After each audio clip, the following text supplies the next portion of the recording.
मुकाबले में 7 रन से शिकस्त। क्रोटीज 177 रन के ताकुब में 169 रन बना सके। हेनरिक क्लॉसन के 27 गेंदों पर 52 रन भी टीम को शिकस्त से ना बचा सके। हार्दिक पांड्या ने 3 खिलाड़ियों को पेवेलियन की राह दिखाई। अर्शदीप सिंह और जसप्रीत बुमराह की 2-2 विकेटें। विराट कोहली ने 73 रन की शानदार इनिंग्स खेली। मैच के बेहतरीन खिलाड़ी करार। बुमराह को प्लेयर ऑफ द टूर्नामेंट का अवार्ड दिया गया।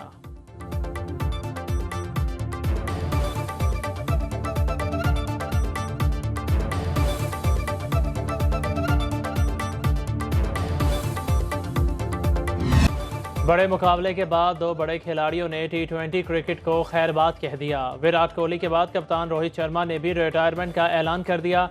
दोनों बल्लेबाजों ने करियर के अख्ताम को यादगार बना दिया। कोहली ने प्लेयर ऑफ द मैच का अवार्ड वसूल करते हुए कहा, अब नौजवानों को मौका मिलना चाहिए। मैच के बाद प्रेस कॉन्फ्रेंस में कप्तान रोहित शर्मा का कहना था कि T20 इंटरनेशनल क्रिकेट को खैरबाद कहने का इससे बेहतर मौका नहीं है। दोनों खिलाड़ी वनडे और टेस्ट खेलते रहेंगे।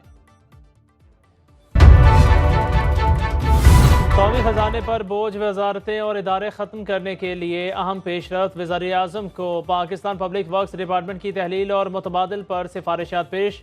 असासा जात के इंतज़ाम के लिए ईस्ट मैनेजमेंट कंपनी तश्कील दी जाएगी। महकमे के जारी मनसूबों को मुतल्लिका वफाकी और सूबाई इदारों से मुकम्मल कराया जाएगा। शहबाज शरीफ ने PWD को फौरी तहलील करने का अमल शुरू करने की हिदायत कर दी।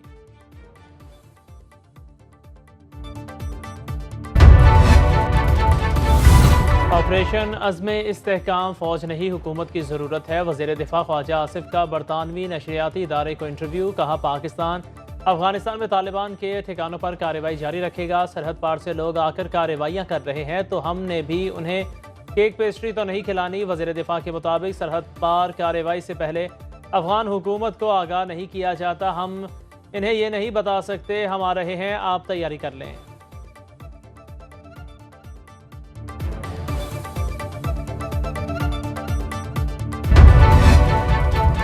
अदालती फैसले की गलत तशरीह से सियासी जमात को इंतखाबी अमल से निकाल कर वोटर्स को बुनियादी हक से महरूम किया गया।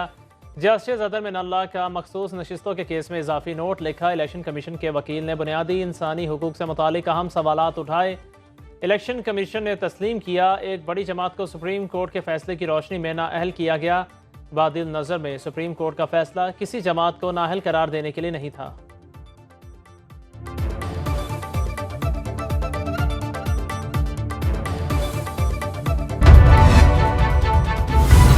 कौमी इक़्तिसादी काउंसिल ने 19 मनसूबों की मंजूरी दे दी। नायब वज़ीर आज़म इसहाक डार की ज़ेर सदारत एग्जीक्यूटिव कमेटी का इजलास। वर्ल्ड बैंक के $400 मिलियन फंड से फ्लड रिलीफ के 4 ज़ेली प्रोग्राम्स की मंजूरी। $155 मिलियन घरों की तामीर नौ और बहाली पर खर्च होंगे। बलोचिस्तान के मनसूबों के लिए 11.2 बिलियन रुपये मुख्तस।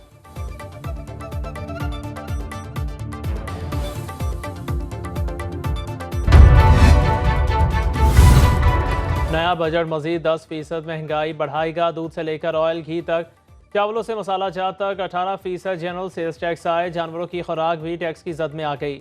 स्कूल कॉलेज की किताबों और कागज़ पेंसिल खरीदने वाले भी 10% टैक्स देंगे।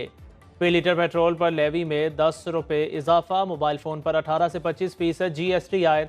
जायदाद और शेयर्स की फ़रोख्त पर 15% गेंस टैक्स आयद। 1 करोड़ सालाना आमदन पर इनकम टैक्स में 10% इजाफी सरचार्ज लागू। फाइनेंस बिल सदर को दस्तखत के लिए भिजवा दिया गया।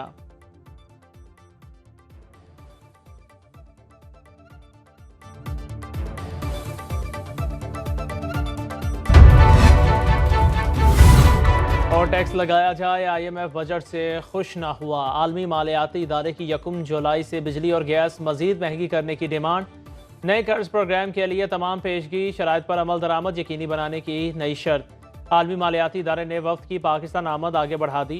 अब जुलाई के दूसरे हफ्ते में इस्लामाबाद आने का इम्कान। ज़राए के मुताबिक IMF ने चंद एक हुकूमती फैसलों की तारीफ भी की। टैक्स की छूट और रियायतें ख़त्म करने के इकदाम को सराहा। मौशी बेहतरी के लिए हर सूरत मुश्किल फैसले करने पर जोर।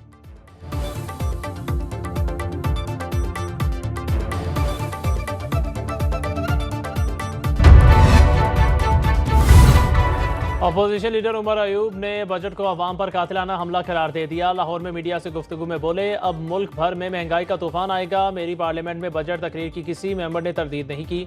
अमेरिका समेत सारी दुनिया इंतखाबात पर एतराज़ कर रही है। मोहसिन नकवी हुकूमत ने 450 अरब गंदम बरामद की, जिस पर बहुत ज्यादा कमीशन बनाया गया। काश्तकारों ने अपनी फसल कौड़ियों में फरोख्त की। उमर अयूब, फवाद चौधरी और दीगर की 9 मई मुकदमात की अबूरी जमानतों में 14 सितंबर तक तौसी।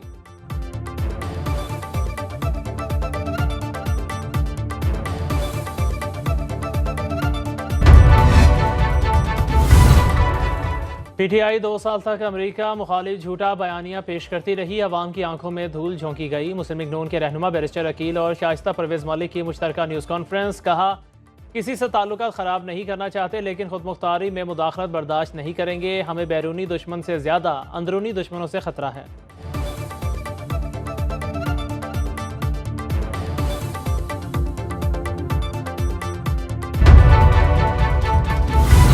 कौमी असम्बली के बाद पंजाब असम्बली में भी अमरीकी करारदाद के खिलाफ करारदाद मंजूर। मतन के मुताबिक अमरीकी करारदाद पाकिस्तान के अंदरूनी मामलात में मुदाखलत है। पाकिस्तान के आम इंतखाबात को मुतनाज़ा बनाने की कोशिश की गई। अमरीकी कांग्रेस को फ़लस्तीन और कश्मीर कॉज की हिमायत करनी चाहिए। अमरीकी कांग्रेस की करारदाद पाकिस्तान और अमरीका के दो तरफा ताल्लुकात की अक्कास नहीं।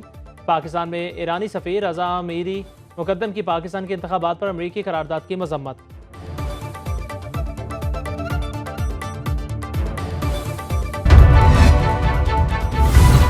अरकान की मौतली पर अपोजिशन का पंजाब असम्बली की कार्रवाई का बाइकआउट।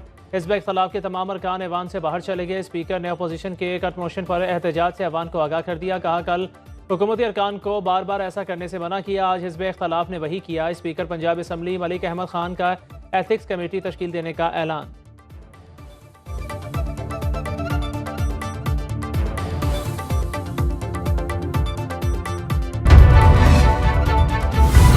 हामिद खान और रऊफ हसन जैसे लोग पार्टी के लिए नुकसानदेह हैं। साबिक वफाकी वजीर फवाद चौधरी के लफ्जी वार मीडिया से गुफ्तगू में बोले, ये चाहते हैं इनके कद से बड़े लोग पीटीआई में ना आएँ। ऐसे लोगों से जान छुड़ाए बगैर अपोजिशन का किरदार अदा नहीं हो सकता। बानी तरीके इंसाफ की रिहाई से सही जमहूरियत बहाल होगी। अज़्म इस्तेहकाम ऑपरेशन शुरू होने से पहले ही मुतनाज़ा हो गया। जजेस, तबादले और उम्र के कानून से अदलिया तबाह हो जाएगी।